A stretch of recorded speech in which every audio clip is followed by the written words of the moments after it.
Joint অ্যাকাউন্টে স্বামী-স্ত্রীর সম্পর্ক খুলতে চান? বোমা, আমরা সত্যিই জয়েন্ট অ্যাকাউন্ট খুলি স্বামী-স্ত্রী হিসেবে। আমি তোমাকে বিয়ে করতে চাই, তুমি রাজি থাকলে এখানেই সাইন করো। কলম কাঁপতে কাঁপতে টেবিলে রাখলাম। ব্যাংকে বাড়ির কাজে গিয়েছিলাম শ্বশুরের সাথে।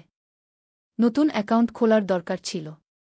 ব্যাংক ম্যানেজার আমাদের দেখে ভুল বুঝেছিল, শ্বশুর সুযোগ নিয়ে এই প্রস্তাব দিলেন। ফর্মের সাদা পাতায় আমাদের নাম পাশাপাশি লেখা দেখে তার চোখ চকচক করছিল। এই গল্পটি সম্পূর্ণ শুনলে আপনাদের পানি অটোমেটিক বের হয়ে যাবে, সো যত দ্রুত সম্ভব হাতের কাছে টিস্যু নিয়ে বসে পড়ো। বিছানার চাদর যেন নষ্ট না হয় সেটা সম্পূর্ণ খেয়াল রাখার অনুরোধ জানিয়ে গল্পটি এখন শুরু করব। তার আগে সর্বশেষ অনুরোধ, দয়া করে এমন পানি বের করার গল্প নিয়মিত শুনতে আমাদের চ্যানেলটি সকলেই সাবস্ক্রাইব করুন। ধন্যবাদ। হ্যালো বন্ধুরা, আমার নাম অনাবিলা সেন। আমার বয়স ৪২ বছর। আমার স্বামীর নাম অরিন্দম সেন, বয়স ৪৫ বছর। আমাদের ২ সন্তান, অভিক আর মীরা। অভিক ১৯ বছর বয়সী, কলেজে পড়ে। মীরা ১২ বছর বয়সী, স্কুলে যায়। সেদিন সকালটা ছিল অন্যান্য দিনের মতোই। ঘুম থেকে উঠে চা বানিয়ে বারান্দায় বসে খবরের কাগজ পড়ছিলাম। অরিন্দম বাথরুমে ছিল। ফোনটা বেজে উঠল। নাম্বারটা অচেনা ছিল। ধরলাম। হ্যালো, অনাবিলা সেন বলছি গু। হ্যাঁ, অনাবিলা দেবী। আমি বলছি ইউনাইটেড ব্যাংক থেকে। আপনার শ্বশুর সুধীর সেন সাহেব আজ সকালে ব্যাংকে এসেছিলেন।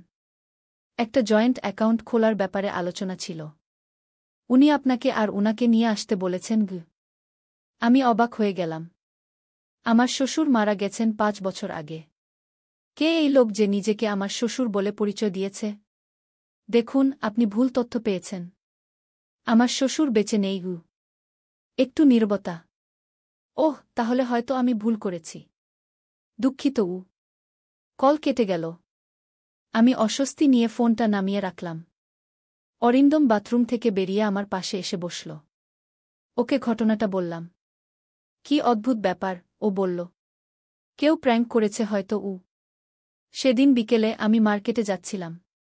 পার্কিং লটে একটা চিরকুট পেলাম আমার গাড়ির উইন্ডস্ক্রিনে আটকানো। লেখা ছিল, অনাবিলা, আপনার শ্বশুর আসলেই বেঁচে আছেন।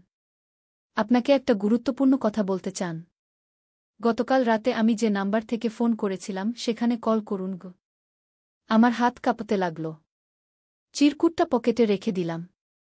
মার্কেটে গিয়ে কেনাকাটা করলাম, কিন্তু মন ছিল অন্যত্র। বাড়ি ফিরে অরিন্দমকে চিরকুটটা দেখালাম। এটা কোনো ধরনের স্ক্যাম, অরিন্দম বলল। পুলিশে রিপোর্ট করা উচিত কে? কিন্তু আমার মনে একটা অদ্ভুত অনুভূতি কাজ করছিল। আমি কল করতে চাইছিলাম, জানতে চাইছিলাম এটা কি। রাতে অরিন্দম আর বাচ্চারা ঘুমিয়ে পড়লে আমি ফোনটা তুলে নিলাম। চিরকুটে লেখা নাম্বারে কল করলাম। প্রথম রিংয়েই কেউ ফোন ধরল। অনাবিলা, একটা পুরুষের গলা, গম্ভীর, ধীর। কে বলছেন আপনি? কেন আমাকে বিরক্ত করছেন? আমি জিজ্ঞেস করলাম, কণ্ঠে জোর রাখার চেষ্টা করলাম। আমি মিহির সেন, আপনার শ্বশুরের ছোট ভাই। আপনি আমাকে চেনেন না। আমি বিদেশে থাকি। কিন্তু এখন ফিরে এসেছি কারণ আমার ভাই সম্ভবত বেঁচে আছেন গু। আমার মাথা ঘুরতে লাগল। অরিন্দমের বাবার ছোট ভাই? অরিন্দম কখনো তার কাকার কথা বলেনি। অসম্ভব। আমরা তার শেষকৃত্য করেছি। তিনি মারা গেছেন হৃদরোগে। না, আমার কাছে প্রমাণ আছে। আমাদের দেখা করতে হবে। আমি আপনাকে সবকিছু বলবো। কোনো কাফেতে দেখা করতে পারেন? পরদিন দুপুরে একটা শান্ত কাফেতে আমি গেলাম। অরিন্দমকে কিছু বলিনি। ওকে চিন্তায় ফেলতে চাইনি। একটা কোণের টেবিলে একজন বয়স্ক লোক বসেছিলেন। আমাকে দেখে হাত নাড়লেন। আমি গিয়ে সামনে বসলাম। অনাবিলা, তিনি জিজ্ঞেস করলেন। আমি মাথা নাড়লাম। আমি মিহির। আমি জানি এটা আপনার জন্য কঠিন। কিন্তু আমি যা বলবো মন খুলে শুনুন গু। আমার শ্বশুর কিভাবে বেঁচে থাকতে পারেন? আমরা তার মৃতদেহ দেখেছি উ। সেটা তার মৃতদেহ ছিল না। একটা মৃতদেহ ছিল যা আমার ভাইয়ের মতো দেখতে করা হয়েছিল। আসলে তিনি পালিয়ে গেছেন গু। কেন? কেন তিনি এমন করবেন? কারণ তাকে হুমকি দেওয়া হয়েছিল। তার কাছে কিছু গুরুত্বপূর্ণ তথ্য ছিল। আমার ভাই একজন আর্কিওলজিস্ট ছিলেন, আপনি জানেন। তিনি একটা প্রাচীন মন্দির আবিষ্কার করেছিলেন উত্তর পূর্ব ভারতে। সেখানে তিনি একটা প্রাচীন পুঁথি পেয়েছিলেন, যার মধ্যে একটা রহস্যময় স্থানের নির্দেশনা ছিল। কি স্থান? একটা প্রাচীন ধনাগার, যেখানে হিমালয়ের এক গুহায় অসামান্য সম্পদ লুকিয়ে আছে। কিন্তু সেটা শুধু ধনসম্পদ নয়, সেখানে এমন কিছু আছে যা ইতিহাস বদলে দিতে পারে। কি? আমি বিশ্বাস করতে পারছিলাম না। এ যেন কোনো অ্যাডভেঞ্চার মুভির প্লট। আমি কেন বিশ্বাস করব যে আপনি আমার শ্বশুরের ভাই? তিনি পকেট থেকে একটা পুরানো ফটো বের করলেন। তাতে দুই ভাই একসাথে, দুজনেই তরুণ। আমি অরিন্দমের বাবাকে চিনতে পারলাম। ফটোটা আসল মনে হল, কিন্তু এটা প্রমাণ করে না যে তিনি এখনও বেঁচে আছেন। এটা দেখুন। তিনি তার ফোন বের করে দেখালেন একটা ভিডিও। আমার শ্বশুর চশমা পরে একটা পাহাড়ি এলাকায় দাঁড়িয়ে আছেন। ভিডিওতে তারিখ দেখা যাচ্ছিল, মাত্র 1 মাস আগের। আমি নিজেও বিশ্বাস করতে পারছিলাম না, মিহির বললেন। কিন্তু তিনি আমাকে যোগাযোগ করেছেন। আমি তার সাথে দেখা করেছি। তিনি আমাকে বলেছেন আপনাদের সাথে যোগাযোগ করতে। তিনি ফিরে আসতে চান, কিন্তু বিপদ এখনও কাটেনি। কি বিপদ? একটা গোষ্ঠী, তারা শেষ প্রহরী নামে পরিচিত, তারা এই ধনাগার খুঁজছে। তারা যে কোনো উপায়ে এটার সন্ধান পেতে চায়। আপনার শ্বশুর জানতেন তারা তাকে খুঁজছে, তাই তিনি নিজের মৃত্যু সাজিয়েছিলেন। কিন্তু এখন তিনি আবার বিপদে, তাকে সাহায্য দরকার। আমরা কি করতে পারি? আমি জিজ্ঞেস করলাম, এখনও অবিশ্বাসের ঘোরে। আপনার শ্বশুরের বাড়িতে তার অফিস রুমে একটা গোপন জায়গা আছে। ওয়ালের পেছনে, তার ডেস্কের পিছনে। সেখানে একটা ডায়েরি আছে। সেটা খুঁজে বের করতে হবে। সেটাতে সব তথ্য আছে। কিন্তু সাবধান, শেষ প্রহরীরা হয়তো আপনাদের উপর নজর রাখছে। আমি অরিন্দমকে বলবো আমরা একসাথে। না, তিনি আমার কথা কেটে বললেন। এখনও অরিন্দমকে কিছু বলবেন না। আমি জানি এটা কঠিন, কিন্তু আমরা নিশ্চিত নই কে কার পক্ষে। আমার ভাই বলেছেন প্রথমে আপনি একা এটা খুঁজে বের করুন। তারপর তিনি আপনার সাথে যোগাযোগ করবেন। আমি মাথা নাড়লাম। আচ্ছা। বাড়ি ফিরে আমি ভাবতে লাগলাম, এটা সত্যি হতে পারে? আমার শ্বশুর বেঁচে আছেন? নাকি এটা কোনো ভয়ঙ্কর প্র্যাঙ্ক? কিন্তু মিহিরের কাছে ভিডিও ছিল। তিনি আমার শ্বশুরের মতোই দেখতে ছিলেন। আমি অপেক্ষা করলাম সুযোগের জন্য। সেদিন অরিন্দম আর বাচ্চারা বাইরে গেল এক আত্মীয়ের বাড়িতে। আমি বললাম আমার মাথা ব্যথা করছে, বাসায় থাকব। যখন তারা চলে গেল, আমি পুরনো বাড়িতে গেলাম যেখানে আমার শ্বশুর থাকতেন। বাড়িটা এখন খালি, কারণ অরিন্দম এটা বিক্রি করতে চায়নি। আমার কাছে চাবি ছিল। ভেতরে ঢুকলাম। ধুলো আর আবর্জনা জমেছে।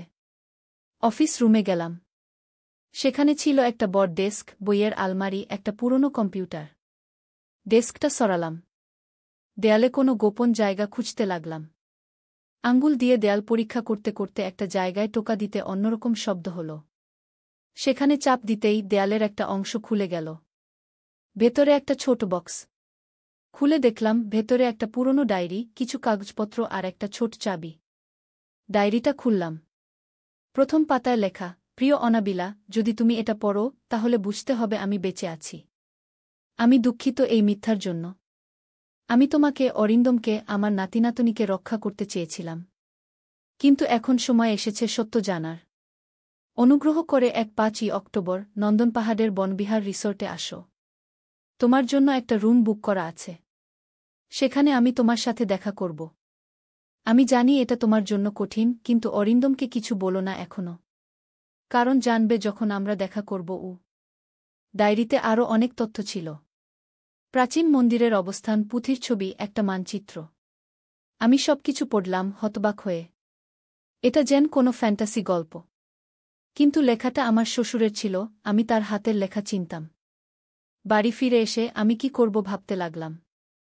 অরিন্দমকে বলা উচিত, কিন্তু আমার শ্বশুর বলেছেন না বলতে। আমি কি নন্দন পাহাড়ে যাব? সেটা এখান থেকে অনেক দূরে, পাহাড়ি এলাকায়। আমি একটা সিদ্ধান্ত নিলাম। আমি যাব। এটা যদি সত্যি হয়, আমার শ্বশুর যদি সত্যিই বেঁচে থাকেন, তাহলে তাকে সাহায্য করতে হবে। আমি অরিন্দমকে বললাম আমার ছোটবেলার বান্ধবী অসুস্থ, সে দূরে থাকে, আমি তাকে দেখতে যাব কয়েকদিনের জন্য।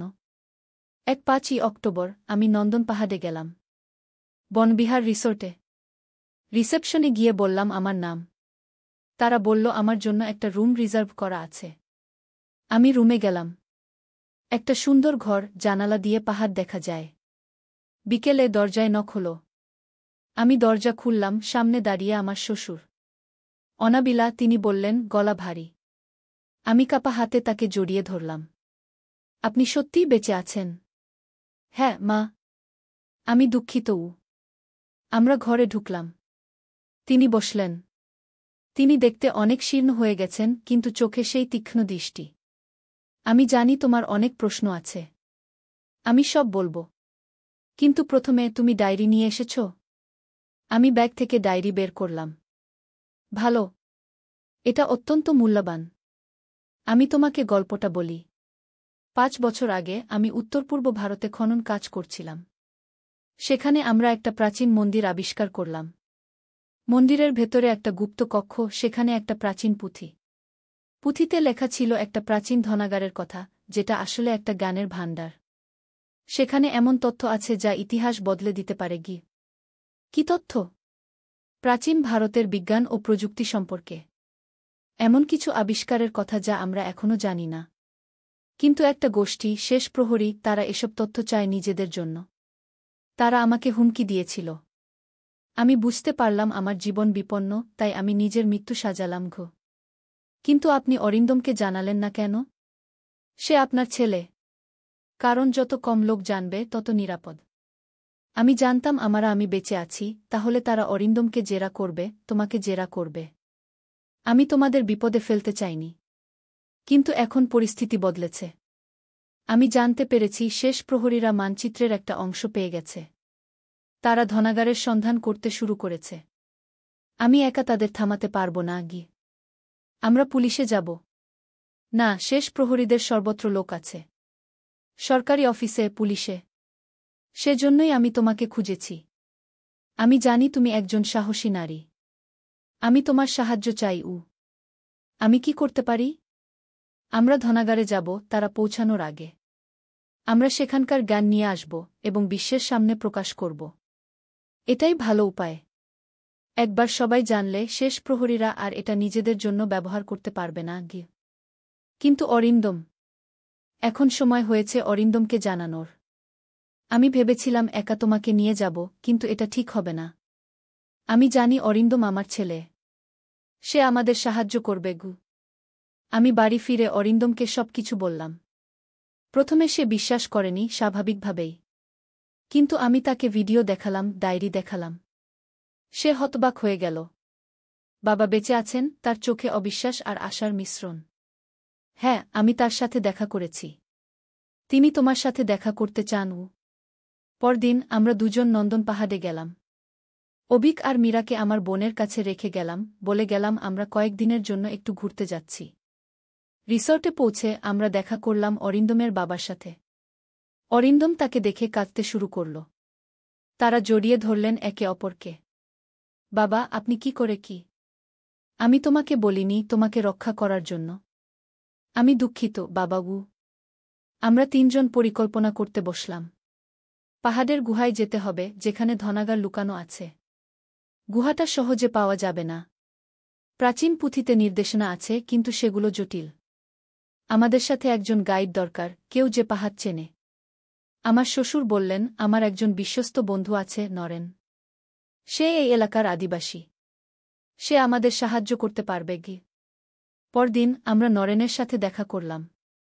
বয়স্ক একজন লোক, কালো চামড়া, সূর্যের তাপে পোড়া। তিনি আমাদের সাথে যেতে রাজি হলেন। মন্দিরের পুঁথি অনুযায়ী ধনাগার আছে সূর্যমুখী পাহাড়ের পিছনে একটা গুহায়। কিন্তু কোন পাহাড় সূর্যমুখী? নরেন বললেন, আমি জানি। প্রতিদিন সূর্য ওঠার সময় যে পাহাড়ের চূড়া প্রথম সূর্যের আলো আলোকিত হয়, সেটাই সূর্যমুখী। আমরা পরিকল্পনা করলাম পরদিন ভোরে রওনা দেব। কিন্তু সেদিন রাতে আমার ঘরের দরজায় জোরে নক হল। আমি দরজা খুলতেই একজন অচেনা লোক ঢুকে পড়ল ঘরে। তার হাতে একটা পিস্তল। ডায়েরিটা দাও, সে বলল, গলায় হিংস্র সুর।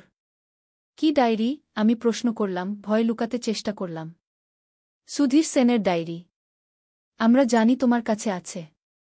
শেষ প্রহরীরা জানে তোমরা এখানে এসেছ। আমরা তোমাদের অনেক দিন ধরে ফলো করছি। আমি ভাবছিলাম কি করব। হঠাৎ আরেকটা শব্দ হলো, কেউ লোকটাকে পিছন থেকে আঘাত করল। লোকটা মাটিতে পড়ে গেল। দেখলাম অরিন্দম দাঁড়িয়ে আছে, হাতে একটা লোহার রড। অনাবিলা, ঠিক আছো? হ্যাঁ, ঠিক আছি। কিন্তু ওরা জানে আমরা এখানে? অরিন্দম লোকটাকে বেঁধে রাখল। আমরা আমার শ্বশুরকে ডাকলাম। তিনি এসে ঘটনা শুনে বললেন, আমরা এখনই যেতে হবে। ওরা এখানে আসছে। আর সময় নেই গু।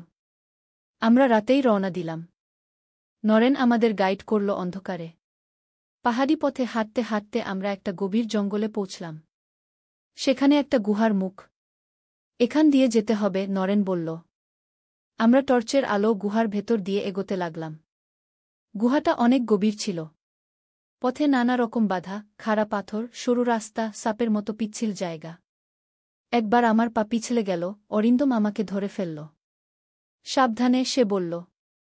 গুহার শেষে পৌঁছে আমরা দেখলাম একটা বড় দরজা। পাথরের তৈরি, নকশা কাটা। নকশাগুলো দেখে আমার শ্বশুর বললেন, এটা সেই প্রাচীন ভাষায় লেখা যা পুঁথিতে ছিল গু। এটা কি বলছে? আমি জিজ্ঞেস করলাম। এটা বলছে, গানের ভাণ্ডারে প্রবেশ করতে প্রথমে মনকে খুলতে হবে। যে আসবে শুদ্ধ হৃদয় নিয়ে সেই পাবে অমিত। কিন্তু দরজা খোলে কিভাবে? অরিন্দম জিজ্ঞেস করল। আমার শ্বশুর দরজার পাশে একটা ক্ষুদ্র ছিদ্র খুঁজে পেলেন। এখানে কিছু একটা ঢোকাতে হবে উই। তারপর তিনি পকেট থেকে সেই ছোট চাবিটা বের করলেন, যেটা ডায়েরির সাথে ছিল। চাবিটা ছিদ্রে ঢুকিয়ে ঘোরালেন। ধীরে ধীরে দরজাটা খুলতে শুরু করল। দরজার ওপারে আমরা দেখলাম একটা বিশাল ঘর। দেয়ালে প্রাচীন চিত্র আঁকা। মাঝখানে একটা পাথরের টেবিল, তার উপর অনেকগুলো তাম্রপত্র। আমার শ্বশুর তাম্রপত্রগুলো দেখতে লাগলেন। অসাধারণ। এগুলোতে প্রাচীন বিজ্ঞান সম্পর্কে লেখা আছে। জ্যোতির্বিজ্ঞান, গণিত, চিকিৎসাবিজ্ঞান। টেবিলের পাশে আরও কিছু বাক্স ছিল। খুলে দেখলাম ভেতরে অদ্ভুত যন্ত্রপাতি। কিছু রত্ন, সোনার মুদ্রাও ছিল। আমরা সবকিছু দেখছিলাম, এমন সময় পিছন থেকে শব্দ হল। আমরা ফিরে দেখলাম ৩ জন লোক দাঁড়িয়ে। ৩ জনের হাতেই অস্ত্র। ধন্যবাদ, সুধীর সেন, তাদের মধ্যে একজন বলল। আপনি আমাদের পথ দেখিয়েছেন গু। তোমরা শেষ প্রহরীরা? আমার শ্বশুর চিৎকার করলেন। হ্যাঁ। এই জ্ঞান আমাদের। এখন সব আমাদের হাতে তুলে দিন গু। আমার শ্বশুর মাথা নাড়লেন। না, এটা বিশ্বের জন্য, শুধু তোমাদের জন্য নয় গু। একজন লোক অস্ত্র তাক করল। আমার শ্বশুর চিৎকার করে বললেন, ফাঁদ। হঠাৎ করে মাটি থেকে একটা জাল উঠে এলো, ৩ জন লোককে ফেদে ফেলল। তারা চিৎকার করতে লাগল। গুহার প্রবেশদ্বারে প্রাচীন ফাঁদ আছে, আমার শ্বশুর বললেন। আমি জানতাম ওরা আমাদের ফলো করবে। আমি নরেনকে বলেছিলাম ফাঁদটা সক্রিয় করতে গু। আমরা তাম্রপত্রগুলো আর কিছু যন্ত্রপাতি নিয়ে গুহা থেকে বেরিয়ে এলাম। শেষ প্রহরীদের লোকদের আমরা জালে আটকে রেখে গেলাম। বাইরে এসে আমার শ্বশুর বললেন, এখন আমাদের সাবধানে থাকতে হবে। শেষ প্রহরীরা শক্তিশালী। আমরা এই তথ্য প্রকাশ করব, কিন্তু প্রথমে আমাদের নিরাপদ জায়গায় যেতে হবে গু। আমরা কলকাতায় ফিরে এলাম। আমার শ্বশুর এবার প্রকাশ্যে এলেন। তার কি মৃত্যু কির পিছনে গল্প প্রকাশ করা হল, একটা ভুল পরিচয়, একজন অচেনা লোকের মৃতদেহ যা ভুলে তার বলে শনাক্ত করা হয়েছিল। পুলিশ তদন্ত শুরু করল শেষ প্রহরীদের খুঁজে বের করার জন্য। তাম্রপত্রগুলো মিউজিয়ামে জমা দেওয়া হল। সেগুলো থেকে প্রকাশিত হল প্রাচীন ভারতীয় বিজ্ঞানের অজানা তথ্য। একটা তাম্রপত্রে ছিল এমন একটা যন্ত্রের বর্ণনা যা প্রাচীন সময়ে বায়ু থেকে জল উৎপাদন করতে ব্যবহার করা হতো, যখন খরা হতো। আমার শ্বশুর ফিরে পেলেন তার সম্মান, তিনি হয়ে উঠলেন দেশের নামকরা আর্কিওলজিস্ট। আমাদের পরিবার আবার সুখে ভরে উঠল। কিন্তু মাঝে মধ্যে রাতে আমি জেগে উঠি এবং ভাবি, শেষ প্রহরীরা কি এখনও আমাদের খুঁজছে? আমরা কি সত্যিই নিরাপদ? আমাদের অ্যাডভেঞ্চার কি সত্যিই শেষ হয়েছে? নাকি এটা শুধু শুরু? যাই হোক, আমি এখন জানি, যে কোনো বিপদের মুখোমুখি হলেও আমাদের পরিবার একসাথে তা মোকাবিলা করতে পারবে। আমাদের প্রতিটি নতুন দিন এক নতুন অধ্যায়, এক নতুন অ্যাডভেঞ্চার। গল্প শেষ।